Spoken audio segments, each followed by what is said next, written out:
Alright, what's up guys? So today we're going to be looking at how January, the month, got its name, and it comes from a, what do they have here? Distinctively Roman god. Now if you know anything about me, where did I put my water? Anyway, we'll find it in a second. Yeah, if you know anything about me, you'll know that I don't like the Romans. Roman culture, to me, is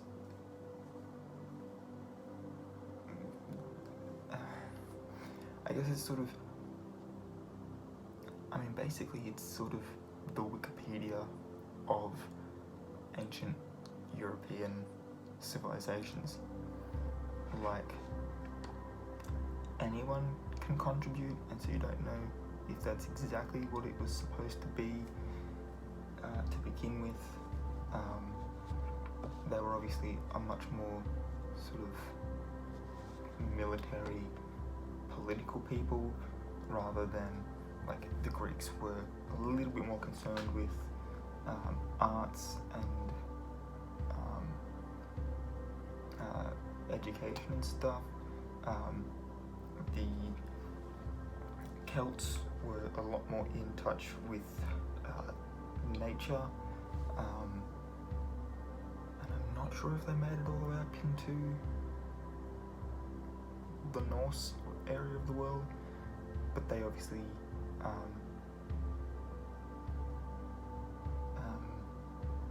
would have come into contact at some point. I'm not sure if the empire itself stretched that far north. But anyway, the god I'm talking about is Janus, and he's the god of beginnings, gateways, transitions, time, duality, doorways, passages, and endings. He's usually depicted as having two faces. One is generally an older bearded man, and the other is sort of a younger, sort of fresher faced youth, reflecting the fact that he looks into the future and to the past, and hence January 1st would have been sort of a holy day for him, being that it's New Year. The other thing there too is that, being that he looks into the future and to the past, he could be one element of New Year's resolutions. And if you're wondering when I will be posting mine, that'll be either tomorrow or Monday. Still gotta formally write them out, so I can keep myself to them. I intend on putting sort of post-it notes or something on my wall, sort of right here, next to my computer, so that I can sort of see them pretty much anywhere in the room, to sort of try and keep myself focused on what I want for the year. It is conventionally thought that the month of January is named for Janus, but according to an ancient Roman farmer's almanac, Juno was the tutelary deity of the month, which it could be. It does say later on, so there's sort of 3 paragraphs and then a finishing sentence as well in this opening bit. It does say, and I might as well read it, it's the 3rd of the 3. It says that he had no flamen or specialized priest called a sacerdos, I could be pronouncing that completely wrong, assigned to him, but the king of sacred rites himself carried out the ceremonies. He had a ubiquitous presence in religious ceremonies throughout the year, and as such was ritually invoked at the beginning of each ceremony, regardless of the main deity honoured on any particular occasion. Now, that particular occasion could have been the month, meaning that the ceremony would have been the month in which your actions and stuff would have been more focused in worship to Juno, but having him ritually invoked at the beginning, i.e. January 1st, beginning of the year, makes sense. And so the month beginning with his holy day, therefore, gets named after him. The middle one here is also kind of interesting. It gives me a few more questions about his exact role in mythology. He resided over the beginning and ending of conflicts and hence war and peace, which is one of, I think, 3 dualities that we will come across in this video.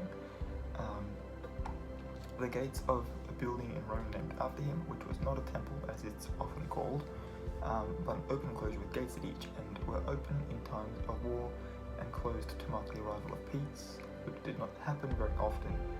And that obviously reflects the fact that the Romans were out trying to conquer other people instead of just letting them be. As a god of transitions, he had functions pertaining to birth, to journeys, and exchange, which you can take as physical birth and physical journeys from point A to point B, as well as sort of in a more metaphorical sense of the birth of a new year and the journey you're about to embark on, which is kind of interesting. If you take the physical senses, birth is, in Greek mythology at least, something that Hera oversees, so that would be Juno in Roman, and journeys and travel, and even as this continues in his association with Portunus, a similar harbour and gateway god, Janus is concerned with travelling, trading and shipping. They are all things attributed to Hermes, who is Mercury in Roman. And then the last sentence is that the ancient Greeks had no equivalent. The Romans claimed Janus distinctively as their own. And the little sidebar,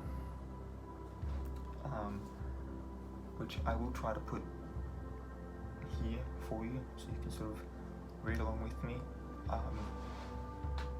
But as his name is at the top, that has got sort of 2 lines of what his things are. We've then got the picture of him. I'm not sure how well you're going to be able to read the text. So the text underneath the picture, in case you cannot read it properly, says statue representing Janus Bifrons in the Vatican museums.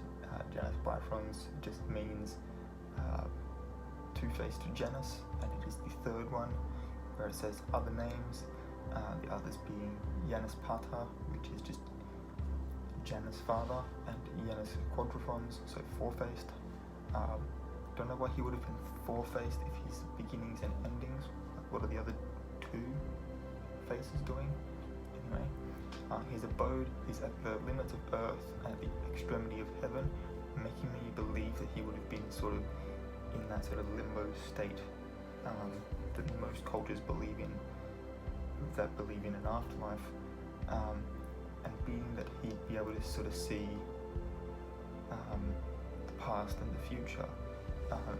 It's not really a stretch to believe that he'd be able to see sort of beyond the veil of death, so he'd be able to see life and death as well, which kind of goes hand in hand with war and peace. Like in war times it's death, peace times is sort of a period of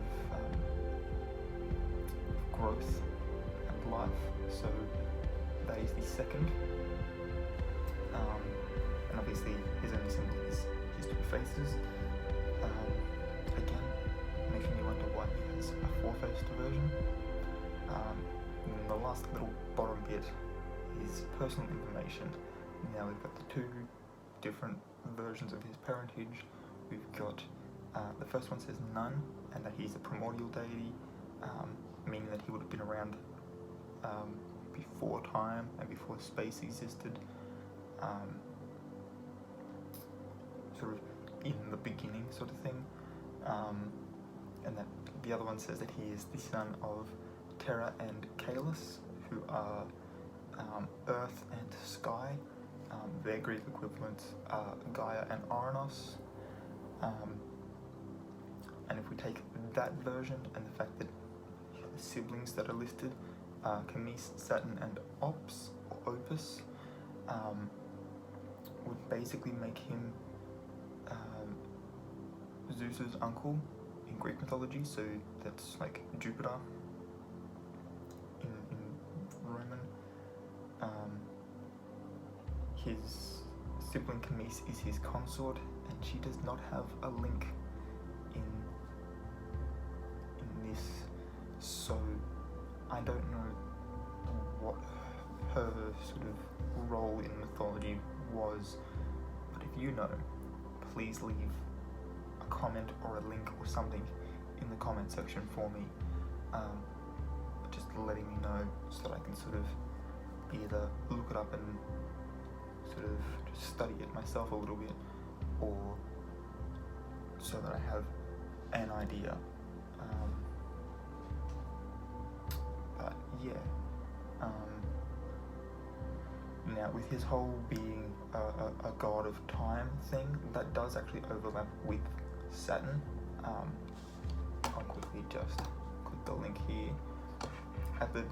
In the same sort of pillar thing for Saturn, it says Titan of capital, wealth, agriculture, liberation, and time. We then scroll down to the bottom of his Greek equivalent is Kronos, and then obviously we click on that, and it has his offspring are Zeus, Hera, Hades, Hestia, Demeter, Poseidon. So that makes me think, and he's Kronos is the Titan of harvest, which is a part of agriculture. So my sort of belief is that he's also the Titan of time, as opposed to there being two different Kronoses with slightly different spellings. That doesn't make sense to me.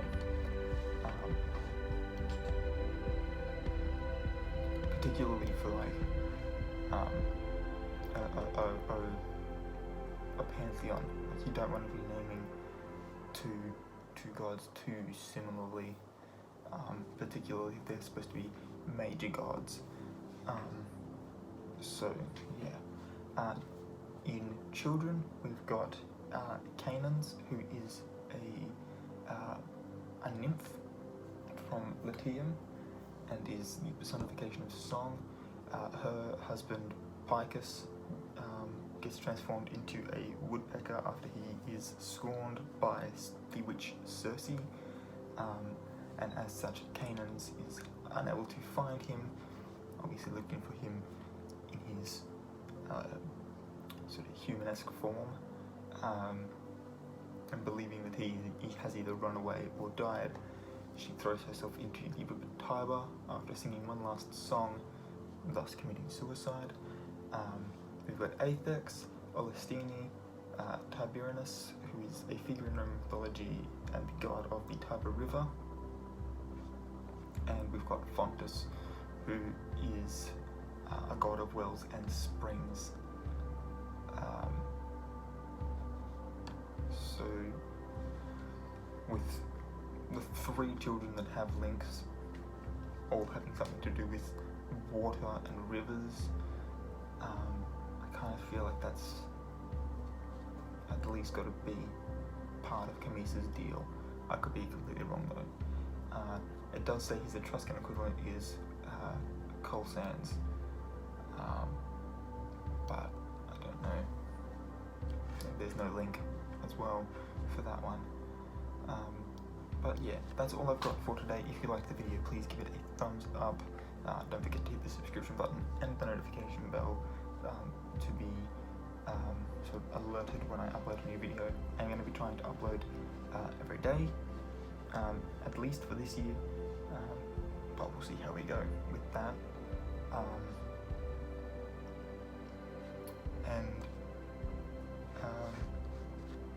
Yeah, leave a comment down below if there are any videos that you guys would like to see, please do let me know. I have planned videos, but I have also left myself enough flexibility for if something happens sort of at a last minute notice sort of thing, that I can rework around that event and sort of vlog the event or whatever is happening. So yeah, if there's anything you guys would like to see, please let me know. I have the flexibility to do it in sort of a timely manner. But until next time, guys, that's all I've got, and keep your head screwed on.